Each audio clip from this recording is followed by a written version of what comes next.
Hi అండి. అందరికీ నమస్కారం. Welcome to my channel. ఈ వీడియోలో సీనియర్ సిటిజన్స్‌కు రాష్ట్రపతి అదిరిపోయే శుభవార్త. దీనికి సంబంధించినటువంటి పూర్తి వివరాలు ఈ వీడియోలో తెలుసుకుందాము. వీడియో అయితే ఎక్కడే కానీ స్కిప్ చేయకుండా ఎండ్ వరకు చూసేయండి. అప్పుడు ఇన్ఫర్మేషన్ పూర్తిగా అర్థమవుతుంది. అలాగే వీడియో చూస్తున్న ప్రతి ఒక్కరు వీడియోకి లైక్ చేయండి ఫ్రెండ్స్. ఈ వీడియోని తోటి పెంచిన మిత్రులతో అయితే షేర్ చేయండి. కొత్తగా మన ఛానల్ చూస్తున్న వారు ఇంకా ఎవరైనా సబ్స్క్రైబ్ చేసుకున్నట్లయితే వెంటనే మన ఛానల్ అయితే సబ్స్క్రైబ్ చేసుకోండి. దీని ద్వారా నేను చేసే లేటెస్ట్ వీడియోస్ అన్నీ మీ వరకు రీచ్ అవుతాయి. ఇక ఆలస్యం చేయకుండా వివరాల్లోకైతే వెళ్ళిపోదాము.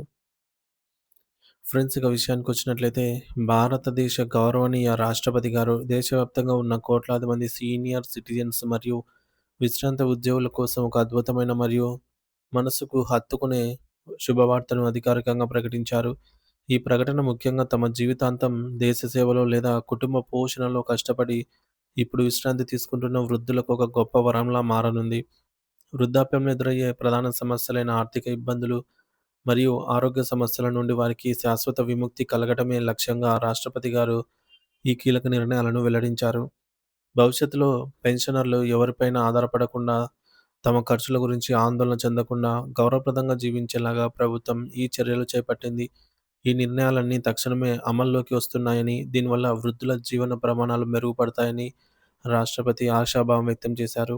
ముందుగా వైద్య రంగంలో తీసుకున్న నిర్ణయాలను పరిశీలిస్తే 60 ఏళ్లు పైబడిన ప్రతి ఒక్కరికి ఇకపై ప్రభుత్వ వైద్య సేవలు మరింత సులభతరం కానున్నాయి. సాధారణంగా వయసు పెరిగే కొద్దీ మోకాల నొప్పులు, బీపీ, షుగర్ వంటి దీర్ఘకాల వ్యాధులు చుట్టుముడుతుంటాయి. వీటి పరీక్షల కోసం ప్రతి నెల వేల రూపాయల ఖర్చు చేయాల్సి వస్తుంది. దీనిని దృష్టిలో ఉంచుకొని మీ ఇంటికి దగ్గరలో ఉన్న స్థానిక ఆరోగ్య కేంద్రాల నుండి పెద్ద జిల్లా ఆసుపత్రుల వరకు అన్నీ కూడా ప్రభుత్వ వైద్యశాలల్లో సీనియర్ సిటిజన్స్‌కు పూర్తి ఉచితం ఆరోగ్య తనిఖీలు నిర్వహించాలనైతే ఆదేశాలు జారీ అయ్యాయి.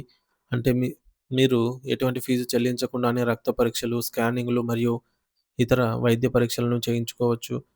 గతంలో పెన్షనర్లు తమ పెన్షన్ డబ్బులో సగానికి పైగా మందులకే ఖర్చు చేసేవారు.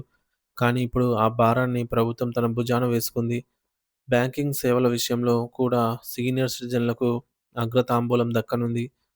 బ్యాంకుల వద్ద గంటల తరబడి క్యూ లైన్‌లలో నిలబడటం వృద్ధులకు శారీరకంగా చాలా శ్రమతో కూడుకున్న పని. అందుకే అన్ని జిల్లా బ్యాంకులలో కూడా వృద్ధుల కోసం ప్రత్యేకంగా కౌంటర్‌లు ఏర్పాటు చేయాలని మరియు వారికి ప్రాధాన్యత ప్రాతిపదికన సేవలందించాలని ప్రభుత్వం స్పష్టం చేసింది. పెన్షన్ విత్‌డ్రా చేసుకోవడానికి వచ్చిన లేదా ఇతర బ్యాంకు పనుల కోసం అయినా సరే సీనియర్ సిటిజన్‌లను వేచి చూడవలసిన అవసరం లేకుండా వారికి ఎక్కువ సేపు వెయిట్ చేపించకుండా త్వరితగతిన పనులు పూర్తి చేసేలాగా ఏర్పాట్లు జరుగుతున్నాయి. దీంతో పాటు కొన్ని సందర్భాల్లో బ్యాంక్ అధికారులు వృద్ధుల ఇంటి వద్దకే వచ్చి సేవలు అందించే డోర్ స్టెప్ బ్యాంకింగ్ విధానాన్ని కూడా మరింత బలోపేతం చేయనున్నారు. ప్రభుత్వం మరో వినూత్నమైన ఆలోచనతో సీనియర్ సిటిజన్స్ కోసం ప్రత్యేక గుర్తింపు కార్డులను జారీ చేస్తోంది. ఈ కార్డులు కేవలం ఒక ఐడెంటిటీ ప్రూఫ్ మాత్రమే కాకుండా ప్రభుత్వ మరియు ప్రైవేట్ రంగాల్లో అనేక రాయితీలను పొందేందుకు ఒక తాళం చెవిలా పనిచేస్తాయి. ఉదాహరణకు బస్సు ప్రయాణాల్లో, రైల్వే ప్రయాణ రిజర్వేషన్లలో మరియు ప్రభుత్వ కార్యాలయాల్లో ఏదైనా పని ఉన్నప్పుడు ఈ కార్డు చూపించడం ద్వారా మీరు ప్రాధాన్యతను పొందవచ్చు. అలాగే వివిధ సంక్షేమ పథకాలకు దరఖాస్తు చేసుకునేటప్పుడు ఈ కార్డు ద్వారా మీ వయస్సు ధృవీకరణ సులభతరం అవుతుంది. తద్వారా అనవసరమైన డాక్యుమెంట్ల వేధింపులు తప్పుతాయి. ఇది వృద్ధులకు ఒక సామాజిక భద్రతను మరియు ఆత్మగౌరవాన్ని ప్రతిపాదిస్తుంది. రాష్ట్రపతి గారు తమ ప్రసంగంలో ఒక ముఖ్యమైన గణాంకాన్ని కూడా వెల్లడించారు. ఇప్పటివరకు దేశవ్యాప్తంగా దాదాపు 2.5 కోట్ల మంది వృద్ధులకు ప్రభుత్వం ఉచిత వైద్య సేవలను విజయవంతంగా అందించింది. ముఖ్యంగా ఆయుష్మాన్ భారత్, వయవందన వంటి పథకాల ద్వారా 70 ఏళ్లు పైబడిన ప్రతి ఒక్కరికి రూ. 5,00,000 వరకు ఉచిత బీమా సౌకర్యం కల్పిస్తున్నారు. ఇది కేవలం ఒక ప్రారంభం మాత్రమేనని, రాబోయే రోజుల్లో ప్రతి అర్హత కలిగిన వృద్ధుడికి ఈ సేవలు అందేలాగా ప్రభుత్వం నిరంతరం కృషి చేస్తుందని ఆమె హామీ ఇచ్చారు. ఈ నిర్ణయాల వల్ల పెన్షనర్లు తమ విశ్రాంత జీవితాన్ని ఎంతో సంతోషంగా మరియు ఆరోగ్యకంగా గడపడానికి అవకాశం ఏర్పడింది. రాష్ట్రపతి గారు అందించిన ఈ భారీ ఊరట పట్ల దేశవ్యాప్తంగా ఉన్న వృద్ధాశ్రమాలు మరియు పెన్షనర్ల సంఘాలు హర్షం వ్యక్తం చేస్తున్నాయి.